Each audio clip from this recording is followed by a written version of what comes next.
I now give the floor to His Excellency Subrahmanyam Jaishankar, Minister of External Affairs of India.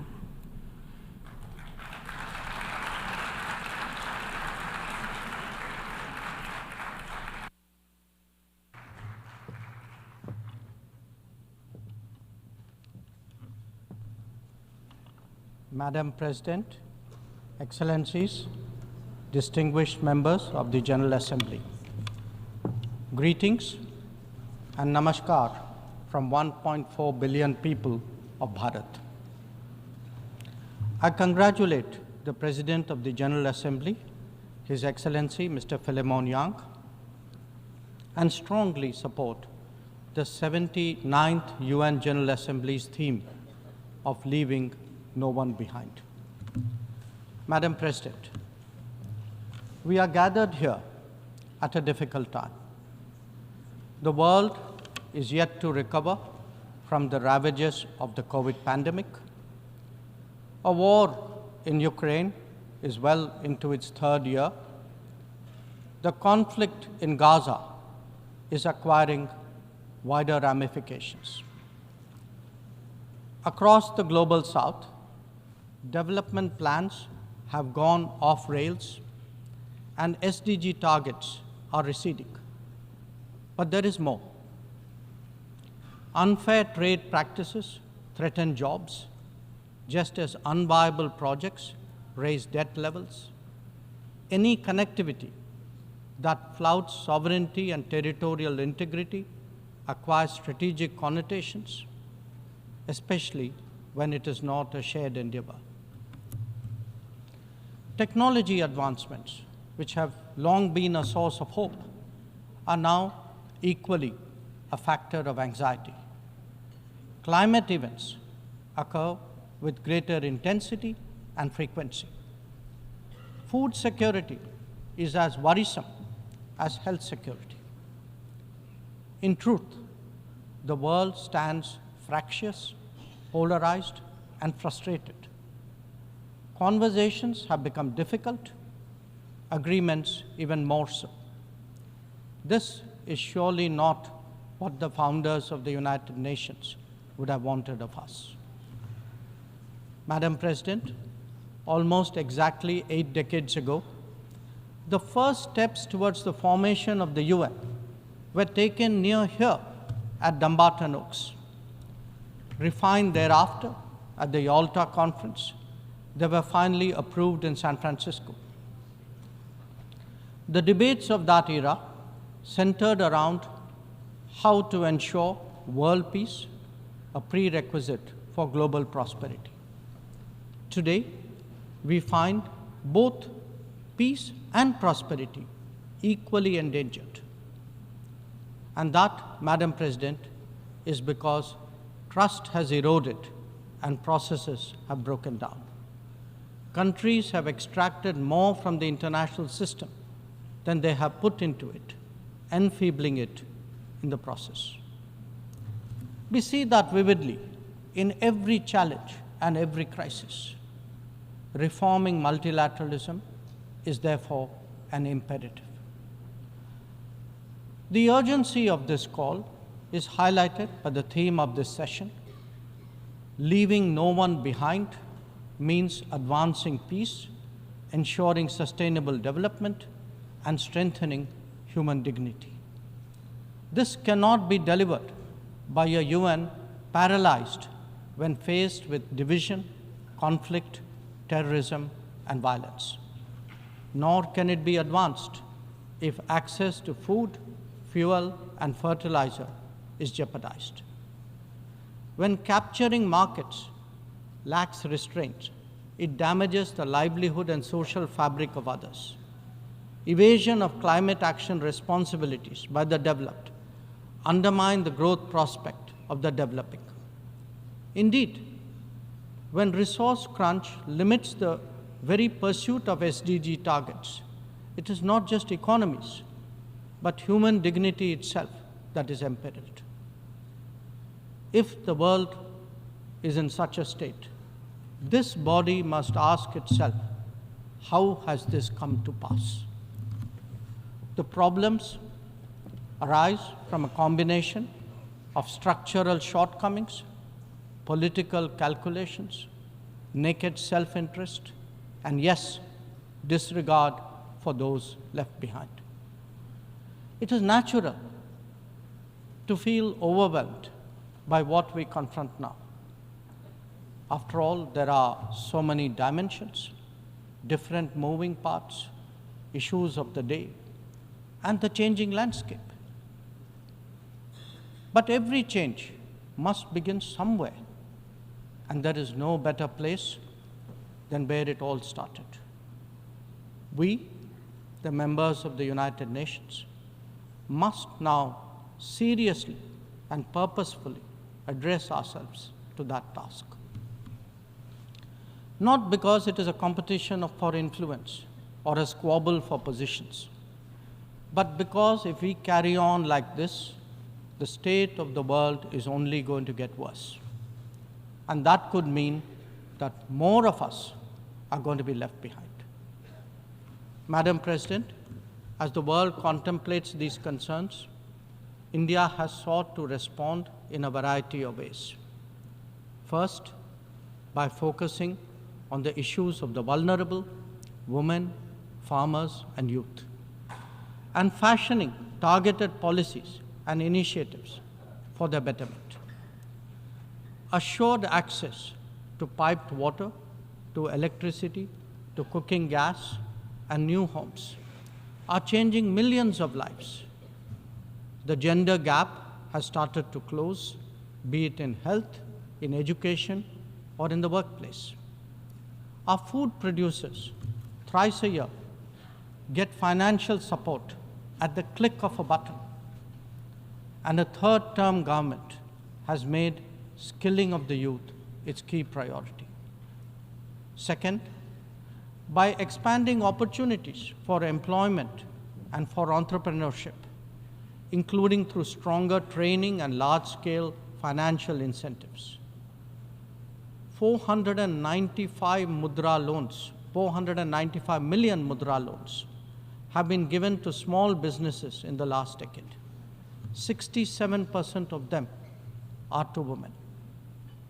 Equally telling, 6.56 million street vendors have availed of 8.85 million Swanidhi loans.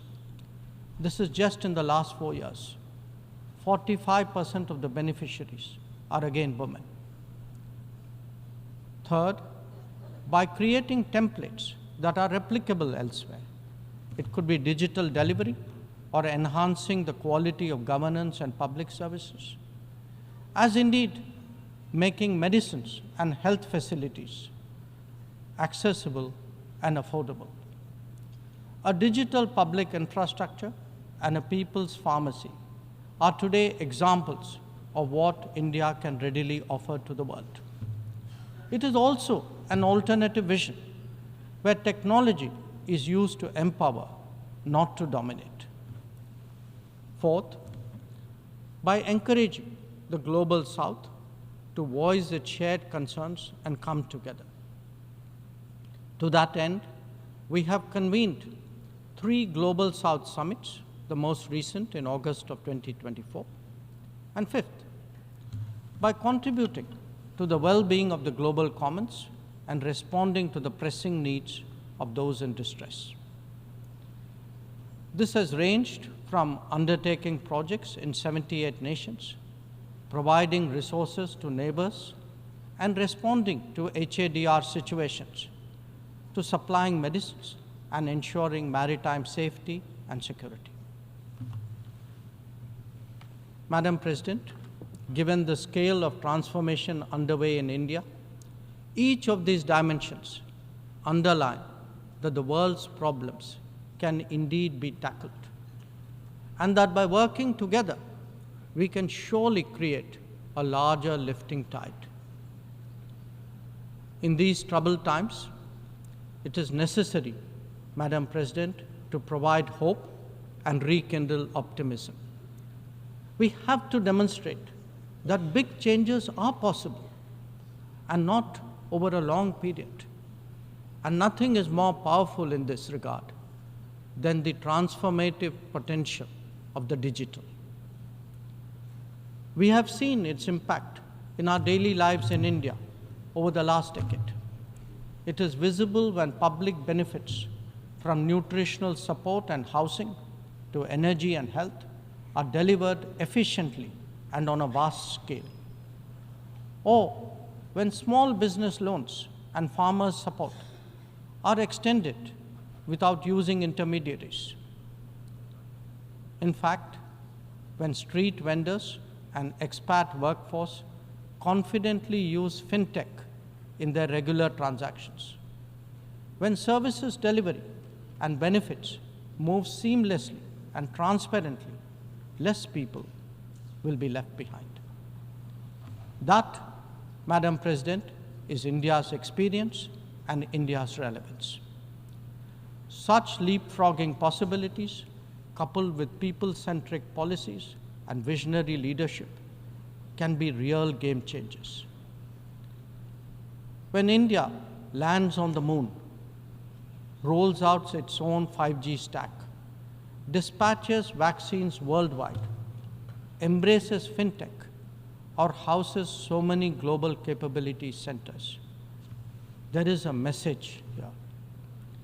Our quest for a Viksit Bharat or a developed India will understandably be followed closely. Madam President, an important cause of many getting left behind has been the unfairness of the current globalization model. Over-concentration of production has hollowed out many economies, impacting their employment and social stability. Democratizing global production, building resilient supply chains, ensuring trusted digital services, and espousing an open source culture, all these promote widespread prosperity. There are economic answers, just as there are social ones. Madam President, the UN has always maintained that peace and development go hand in hand. Yet, when challenges to one have emerged, due regard has not been given to the other. Clearly, their economic implications for the weak and vulnerable need to be highlighted. But we must also recognize that conflicts themselves must be resolved. The world cannot be fatalistic about the continuation of violence on a large scale, no more than be impervious to its broader consequences. Whether it is the war in Ukraine or the conflict in Gaza, the international community seeks urgent solutions. These sentiments must be acknowledged and acted upon. Madam President, the UN is a testimony to the agreed principles and shared objectives of the world order. Respect for international law and commitments are among the foremost in that regard. If we are to ensure global security and stability, then it is essential that those who seek to lead set the right example. Nor can we countenance egregious violations of our basic tenets. Terrorism is antithetical of everything that the world stands for. All its forms of and manifestations must be resolutely opposed. The sanctioning of global terrorists by the United Nations should also not be impeded for political reasons. Madam President, many countries get left behind due to circumstances beyond their control. But some make conscious choices with disastrous consequences. A premier example is our neighbor, Pakistan. Unfortunately, their misdeeds affect others as well, especially the neighborhood. When this polity instills such fanaticism among its people, its GDP can only be measured in terms of radicalization, and its exports in the form of terrorism. Today, we see the ills it sought to visit on others consume its own society. It can't blame the world. This is only karma. Madam President, a dysfunctional nation coveting the lands of others must be exposed and must be countered. We heard some bizarre assertions from it at this very forum yesterday. So let me make India's position perfectly clear. Pakistan's cross-border terrorism policy will never succeed, and it can have no expectation of impunity. On the contrary, actions will certainly have consequences. The issue to be resolved between us is now only the vacation of illegally occupied Indian territory by Pakistan, and of course, the abandonment of Pakistan's long-standing attachment to terrorism. Madam President, the global order is inherently pluralistic and diverse. The UN began with 51 members. We are now 193. The world has changed profoundly, and so have its concerns and its opportunities. But to address both, and indeed to strengthen the order itself, it is essential that the UN be the central platform for finding common ground. And that it certainly cannot be by remaining anachronistic. Large parts of the world cannot be left behind when it comes to deciding the key issues of our times. An effective and efficient UN, a more representative UN, and a UN fit for purpose in the contemporary era is essential. Let us therefore send out a clear message from this UNGA session. We are determined not to be left behind. By coming together, sharing experiences, pooling resources, and strengthening our resolve, we can change the world for the better. I thank you, Madam President. I thank the Minister for External Affairs of India,